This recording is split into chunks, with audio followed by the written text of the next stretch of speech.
What if I told you that a system didn't just divide people, it shrank them?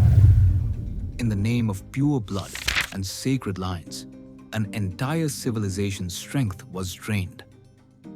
During World War I, the British Army used the term C3 to classify men unfit for combat, physically weak, lacking stamina. Ambedkar turned that label into a question that still haunts us today.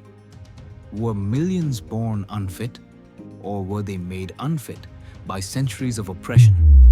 A system that glorified purity, practiced inbreeding, and imposed generational starvation on the many, while calling it divine.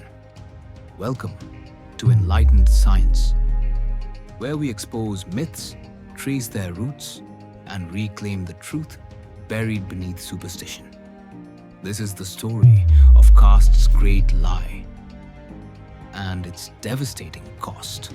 Some swore the caste system preserved purity of blood, that mixing castes would taint sacred lineages, that hierarchy was health.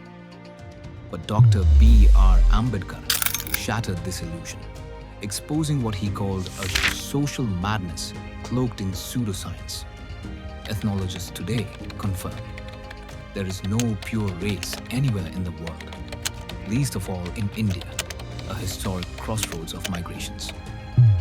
As Ambedkar cited, Mr. D.R. Bhandekar, in his paper Foreign Elements in the Hindu Population, wrote, "There is hardly a caste in India which has not a foreign strain in it. There is an admixture of alien blood, not only among the Rajputs and the Marathas, but also among the Brahmins, who are under the happy delusion that they are free from all foreign elements." Ambedkar adds with precision, "The caste system cannot be said to have grown as a means of maintaining purity of blood. It came into being long after the different races of India had already commingled in blood and culture."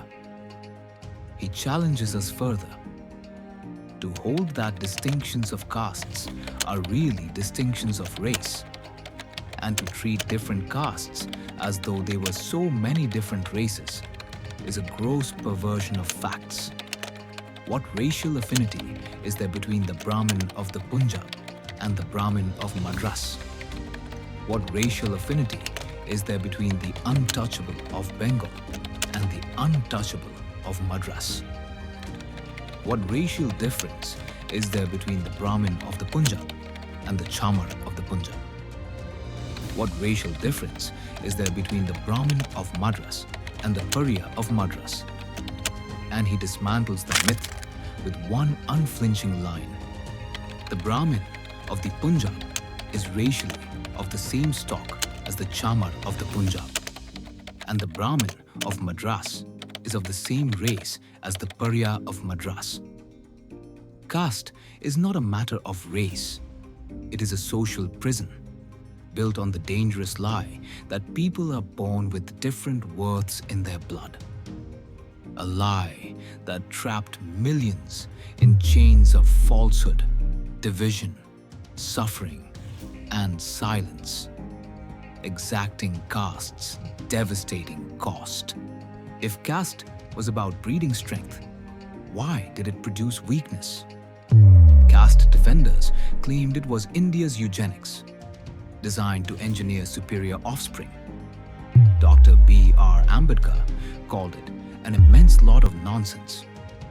To expose this myth, he cited geneticist William Bateson, who in Mendel's Principles of Heredity warned, "Traits like vigor or intellect don't come from a single pure line. They arise from diverse factors. Caste doesn't choose the best. It's a wall, not a bridge, banning intercaste unions."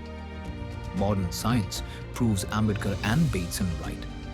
A 2013 Nature genetic study by Dr. Priya Moorjani showed all Indian populations descend from two ancient groups, ancestral North Indians, ANI, and ancestral South Indians, ASI, who interbred between 1900 and 4,200 years ago. This massive genetic mixture ended only when caste-based endogamy hardened into practice.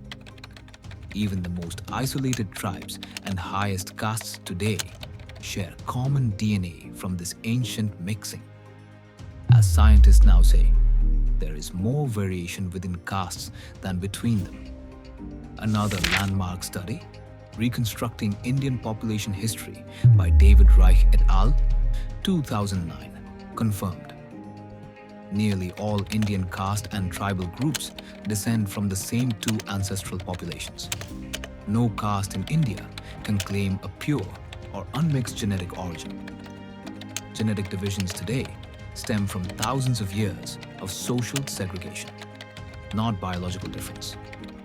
Reich's team concluded, there is no single ancestral group that is uniquely Brahmin, Kshatriya, Vaishya, or Shudra.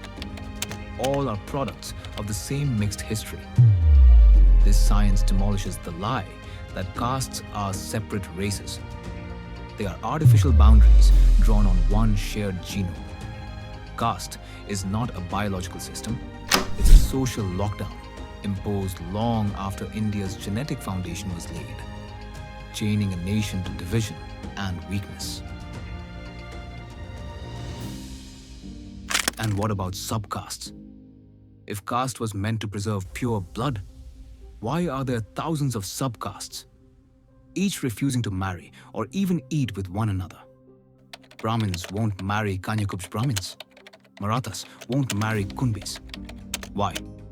No science, no logic. Ambedkar asked bluntly, if caste is racial, are subcastes subraces? Really? And here's the kicker. Interdining is banned too. But food doesn't carry genes. So, what exactly are we protecting? The answer is simple. Power, superiority, control. Not health, not truth, not humanity.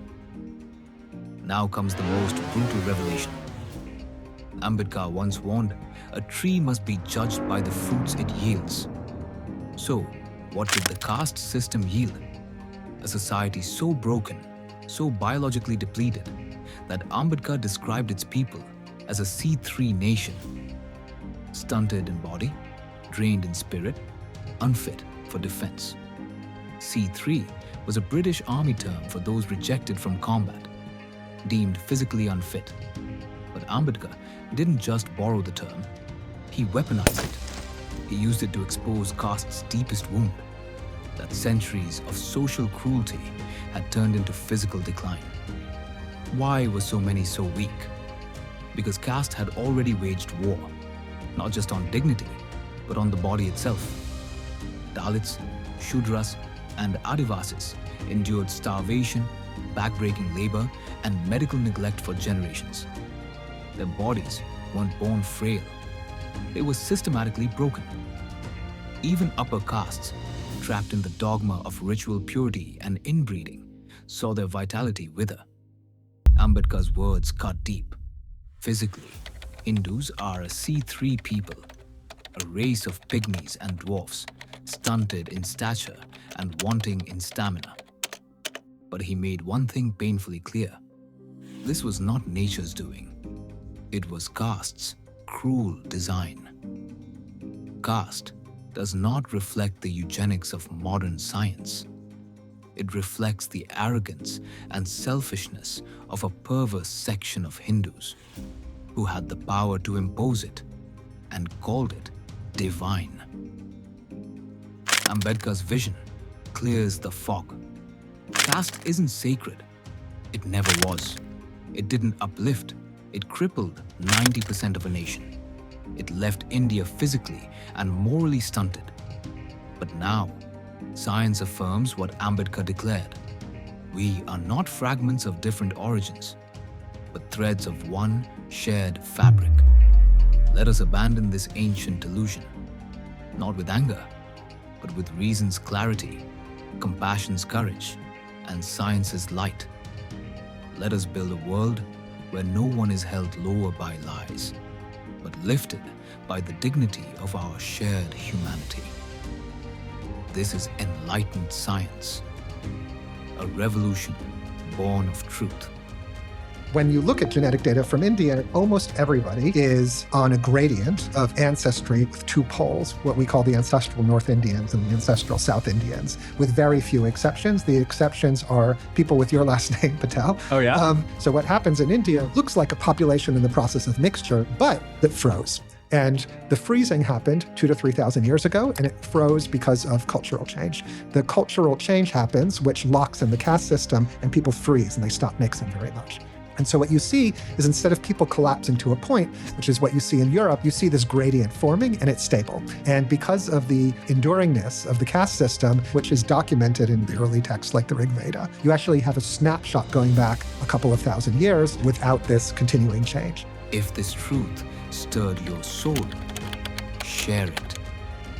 Drop your thoughts in the comments and buckle up for episode 3.